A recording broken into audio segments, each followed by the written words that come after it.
નમસ્તે વિદ્યાર્થી મિત્રો, હું પાર્થસર નોબલ ગ્રુપ ઓફ સ્કૂલ તેમજ વાસુદેવ વિદ્યાલય ઓનલાઈન એજ્યુકેશનમાં આપનું હાર્દિક સ્વાગત કરું છું. વિદ્યાર્થી મિત્રો, ગયા વિડીયોમાં આપણે પ્રવેગ વિશે માહિતી મેળવી હતી કે પ્રવેગ કોને કહેવાય, બરાબર છે, પ્રવેગનું સૂત્ર શું છે, તેનું એસઆઈ એકમ શું છે, તેના વિશે આપણે માહિતી મેળવી હતી કે પ્રવેગ છે તે ધન પણ હોઈ શકે, ઋણ પણ હોઈ શકે અને શૂન્ય પણ હોઈ શકે.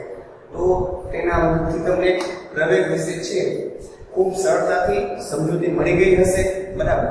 તો હવે તે જ પ્રવેગના સૂત્રની મદદથી આપણને જે ટેક્સ્ટ બુકમાં ઉદાહરણ નંબર 4 આપેલું છે તે સમજવાનું છે, બરાબર. તો સૌથી પહેલા આની પહેલા પણ જ્યારે આપણે એક્ઝામ્પલ જોયેલા છે, દાખલા ગણેલા છે, ત્યારે મેં તમને કીધેલું જ છે કે જે વસ્તુ પહેલા આપણને આપી છે, બરાબર, તે લખી અને ત્યાર પછી જે વસ્તુ આપણે જોઈએ છે તે શોધવાની રહેશે. ખાસ કરીને તેની આપણે રકમ સમજી લઈએ. તો સૌથી પહેલા આપણે એવું કહે છે કે સ્થિર અવસ્થામાંથી રાહુલ પોતાની સાયકલ ચલાવવાનું શરૂ કરે છે. રાહુલ નામનો એક છોકરો છે, તે તેની સાયકલ છે એ જગ્યાએ ઊભી છે ત્યાંથી શું કરે છે, શરૂ કરે છે. તો આપણે સમજવા માટે આપણે પહેલા સમજીએ કે ચલો આપણે સ્થાન લઈએ કે ભાઈ રાહુલ નામનો છોકરો છે અહીં ઊભો છે, બરાબર. ત્યાંથી તે સાયકલ ચલાવવાનું શું કર્યું, શરૂ કર્યું, બરાબર. અને 30 સેકન્ડમાં 6 મીટર પ્રતિ સેકન્ડનો વેગ પ્રાપ્ત કરે છે. 6 મીટર પ્રતિ સેકન્ડ. આપણે શું કીધું કે પહેલા કેવો હતો, સ્થિર અવસ્થા. પહેલાની ઝડપ કેટલી છે, 0 મીટર પ્રતિ સેકન્ડ, બરાબર. તેનો વેગ એ એક જ જગ્યાએ ઊભી હતી, તો સાયકલ ચાલતી નથી. તો સાયકલ છે સ્થિર હોય તેનો વેગ કેવો થઈ જાય, 0 મીટર પ્રતિ સેકન્ડ. અને ત્યારબાદ સમય આપણે કેટલો આપ્યો છે, 30 સેકન્ડ. શું આપ્યો છે, 30 સેકન્ડ.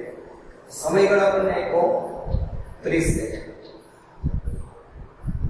6 મીટર પ્રતિ સેકન્ડ. હવે કેટલો વેગ પ્રાપ્ત કરી લીધો આપણે, 6 મીટર પ્રતિ સેકન્ડ. તો આ જે સ્થિર અવસ્થા હતી કે જ્યાંથી શરૂઆત કરી હતી, જ્યાંથી સ્થિર અવસ્થામાં શરૂઆત કરી તે આપણું શું થયું, પ્રારંભિક વેગ થયો. આપણે શું થયો, પ્રારંભિક વેગ, જ્યાંથી આપણે શરૂઆત કરી હતી. એટલે આપણે એને કહી દઈએ u અને આ છે આપણો અંતિમ વેગ v. હવે એવી રીતના બ્રેક મારે છે કે ત્યારબાદ તેનો વેગ ઘટીને 5 સેકન્ડમાં 4 મીટર પ્રતિ સેકન્ડનો થઈ જાય છે. હવે અહીંયા પહોંચ્યો, બરાબર. વેગ કેટલો હતો, 6 મીટર પ્રતિ સેકન્ડ. અહીંથી આગળ જાય છે, બરાબર. અહીંયા પહોંચ્યો, વચ્ચે એને બ્રેક મારી તો સમયગાળો લાગ્યો કેટલો, 5 સેકન્ડ.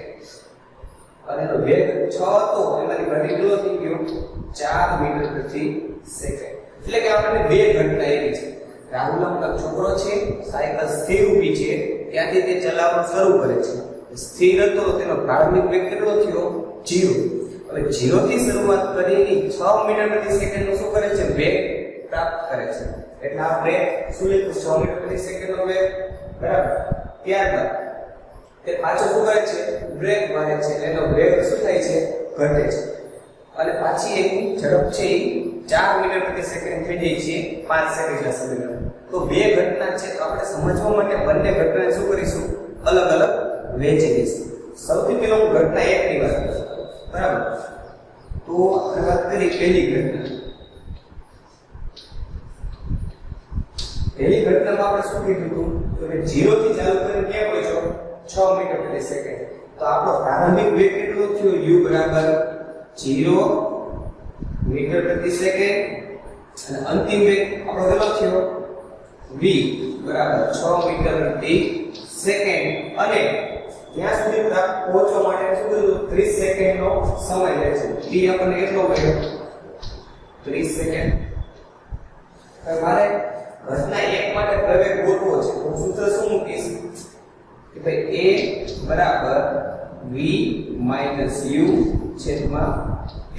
એટલે કે પ્રવેગ બરાબર અંતિમ વેગ માઈનસ પ્રારંભિક વેગ. તો પહેલી ઘટના માટે અંતિમ વેગ 6 મીટર પ્રતિ સેકન્ડ છે અને પ્રારંભિક વેગ છે 0. અને આપણે સમયગાળો કેટલો આપ્યો છે, 30 સેકન્ડ. હું અહીં શું લખીશ કે ભાઈ a બરાબર v આપણો કેટલો છે, 6 - 0 છેદમાં લાગતો સમય, તો કે 30 સેકન્ડ 6 ના છેદમાં 30 એટલે કે 6 પંચા 30 અને આન્સર આવશે 1 ના છેદમાં 5. પરંતુ ખાસ અહીંયા આન્સરમાં આપણે એકમ લખવો ફરજિયાત છે મીટર પ્રતિ સેકન્ડ સ્ક્વેર. તો આન્સર કેટલો 1 ના છેદમાં 5 મીટર પ્રતિ સેકન્ડ સ્ક્વેર.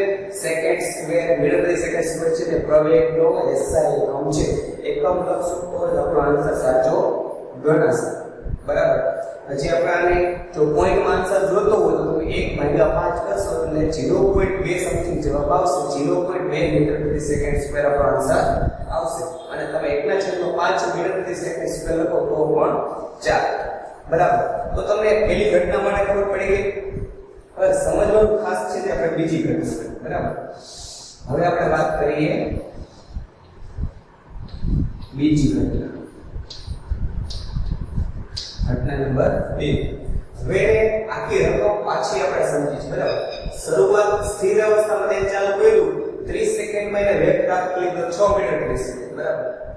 હવે તે એવી રીતના શું કરે છે બ્રેક મારે છે. સાયકલ ચાલુ હતી એટલે શું કર્યું બ્રેક માર્યું. ત્યારબાદ તેનો વેગ 5 સેકન્ડ સમયગાળો આપણે કેટલો આપ્યો છે 5. હું પેલા શું લખી નાખું t. કેટલો આપ્યો 5 સેકન્ડ. 5 સેકન્ડમાં ઘટી કેટલો થઈ ગયો 4 મીટર પ્રતિ સેકન્ડ. એટલે હવે સમજવાનું છે કે જેને પૂછ્યો ત્યારે એનો વેગ 4 મીટર પ્રતિ સેકન્ડ હતો. તો આ એનો શું થયો અંતિમ વેગ. અને ઘટના b માટે જે 6 છે તેનું શું થઈ ગયું u. 6 મીટર પ્રતિ સેકન્ડ ઉપર તો સાયકલ ચાલતી હતી. પછી એને બ્રેક માર્યો એટલે એનો પ્રારંભિક વેગ થશે 6 મીટર પ્રતિ સેકન્ડ અને અંતિમ વેગ કેટલો થયો 4 મીટર પ્રતિ સેકન્ડ. તો આપણે અહીંયા u આવશે 6 મીટર પ્રતિ સેકન્ડ અને v આપણો આવશે 4 મીટર પ્રતિ સેકન્ડ. આ ખાસ સમજો. ચાલુ સાયકલ હતી પેલા સ્થિર અવસ્થાથી આપણે 0 લીધો તો હવે સાયકલ ચાલુ હતી એટલે પ્રારંભિક વેગ આપણો 6 થયો. પછી બ્રેક મારી એટલે 6 માંથી વેગ કેટલો થયો 4. તો 6 આપણો પ્રારંભિક વેગ થઈ જશે અને 4 છે તે આપણો અંતિમ વેગ થઈ જશે.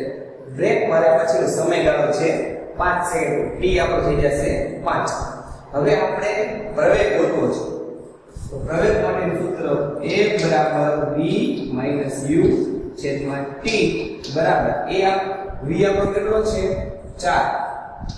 4 - 6 છેદમાં સમયગાળો કેટલો આપણે આપ્યો છે 5. હવે 4 માંથી 6 નો જાય. બરાબર. તો 6 માંથી આપણે 4 કાઢશું અને માઈનસ ની સાઈડ લાગશે 6 ની. તો આન્સર કેટલો આવશે -2/5. આપણે વ્યવસ્થિત લખીએ તો -2/5 મીટર પ્રતિ સેકન્ડ સ્ક્વેર. બરાબર. મીટર પ્રતિ સેકન્ડ સ્ક્વેર લખવું ખાસ ફરજિયાત છે. અને આપણે પોઈન્ટમાં રાઉન્ડ ઓફ કરશું તો -0.4 સમથિંગ એનો જવાબ આવશે. -0.4 મીટર પ્રતિ સેકન્ડ. મેં તમને પહેલા જ કીધું હતું કે પ્રવેગ છે તેનો આન્સર માઈનસ પણ આવી શકે એવું જરૂરી નથી કે હંમેશા આન્સર પ્લસમાં જ આવે. બ્રેક મારી હતી એટલે મેં પહેલા જ કીધું હતું કે પ્રવેગ એટલે કે જો વેગની દિશાની વિરુદ્ધમાં કાર્ય કરવામાં આવે તો આન્સર કેવો આવે માઈનસ આવે. એટલે આપણો આન્સર કેવો આવ્યો -2.5. તો આ દાખલો છે ખૂબ સહેલો છે. બરાબર છે. આપણે એક્ઝામમાં પણ દાખલા પૂછાય છે. બરાબર. ખાસ બંને ઘટના છે તે સમજીને જે રકમ આપી છે સમજી દાખલો ગણવાનો રહેશે. હંમેશા એક વસ્તુ યાદ રાખવાની કે કોઈ પણ તમે દાખલાની શરૂઆત કરો તો જે આપણને રકમ આપેલું છે તે વિશે પહેલા આપણે સમજવું અને પછી આપણે શું ગોતવાનું છે તેના વિશે આપણે સમજવું.